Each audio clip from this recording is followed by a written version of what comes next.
no goal is not enough.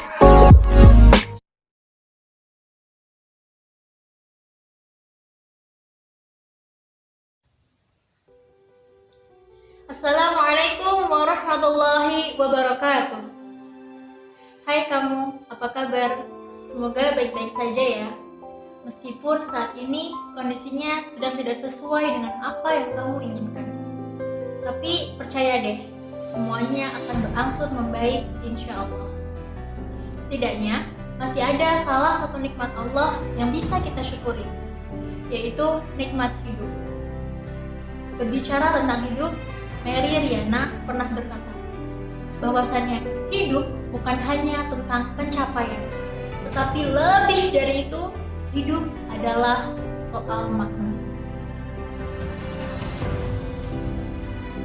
Saya percaya bahwasannya setiap manusia yang lahir di muka bumi ini pasti memiliki tujuan hidupnya masing-masing, pasti memiliki peran hidupnya masing-masing. Peran inilah yang kita sebut dengan kontribusi. Semakin banyak kontribusi yang kita berikan, maka akan semakin banyak pula makna, warna, dan cerita hidup yang kita dapatkan. Dikatakan dalam sebuah hadis bahwasanya khairun nas anfa'uhum linnas, yang artinya sebaik-baik manusia adalah dia yang paling bermanfaat bagi manusia. Berkontribusi artinya memberikan makna. Bukan karena bahagia hidup kita menjadi lebih bermakna, tetapi karena kita memiliki hidup yang bermakna, hidup kita menjadi lebih bahagia. Siapa di sini yang tidak mau bahagia? Tentu semuanya mau. Oleh karena itu, kita tidak lagi memiliki alasan untuk tidak memiliki hidup yang penuh makna.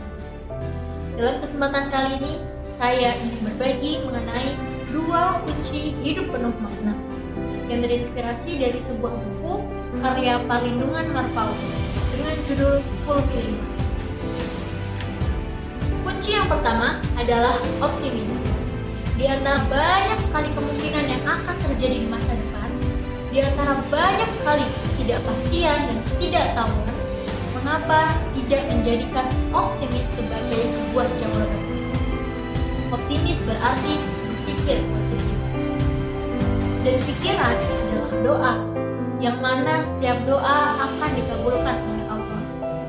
Dalam sebuah hadis dikatakan bahwasannya Ani 'inda dhanni 'abdi bi, yang artinya sesungguhnya aku, Allah, berdasarkan prasangka hambaku padaku. Mari kita lihat ilustrasi yang satu ini. Di sini ada gambar laptop dan ada gambar proyektor. Teman-teman pasti pernah melihat proyektor, bukan? Gambar yang dipancarkan oleh proyektor adalah gambar yang sama yang ditampilkan oleh laptop. Dalam gambar ini, laptop dianalogikan sebagai otak kita. Dan gambar yang dipancarkan oleh proyektor adalah dunia nyata. Menariknya, otak kita menerima 2 juta informasi per detik dan memancarkan energi berupa pikiran sebanyak 60.000 kali dalam sehari. Intinya, apapun yang kita pikirkan, baik itu positif maupun negatif, akan dipancarkan ke dunia nyata. Jadi, sudah berapa kali kamu berpikir positif hari ini? Yuk sama-sama kita belajar untuk optimis. Karena optimis itu penting.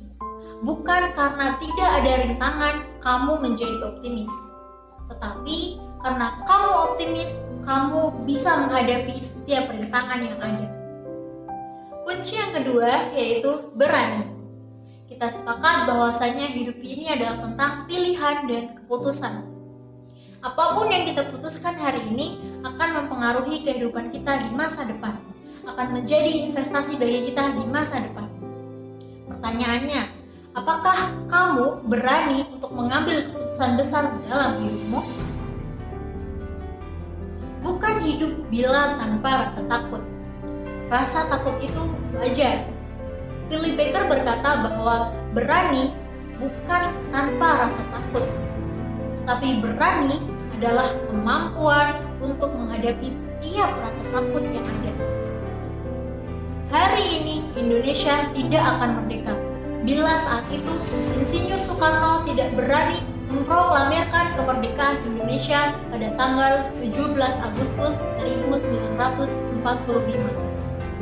Hari ini peradaban Islam bisa jadi tidak ada di muka bumi bila saat itu para nabi dan rasul terlalu takut menyampaikan ajaran agama Islam. Dan esok hari bisa jadi eksistensi diri kita hilang. Kenapa? Karena hari ini kita tidak berani untuk mengambil kontribusi yang ada. Be brave, there's no way out. Beranilah karena sesungguhnya Allah itu dekat. Optimis dan berani adalah dua hal yang saling berkaitan. Bagaimana mungkin kita memiliki hidup yang penuh makna bila optimis yang kita tumbuhkan tidak melahirkan keberanian dalam tindakan. Hidup yang sempurna bukanlah hidup yang penuh makna, tetapi hidup yang penuh makna adalah hidup yang berisi dengan optimisme, keberanian, serta semangat untuk terus belajar. Dengan kontribusi, hidup penuh makna kita tidak hanya sekedar kata-kata, tetapi juga menghasilkan karya yang menjadi kenyataan. Pandemi COVID-19 ini memberikan kepada kita banyak sekali tantangan-tantangan baru. Justru itu, inilah saat yang tepat untuk kita melatih optimisme kita dan mengasah keberanian kita. Sudahi protes, mari berproses. Saya Salma Samhana dari Akademi Trainer Muda 3 Temanggung. Assalamualaikum warahmatullahi wabarakatuh.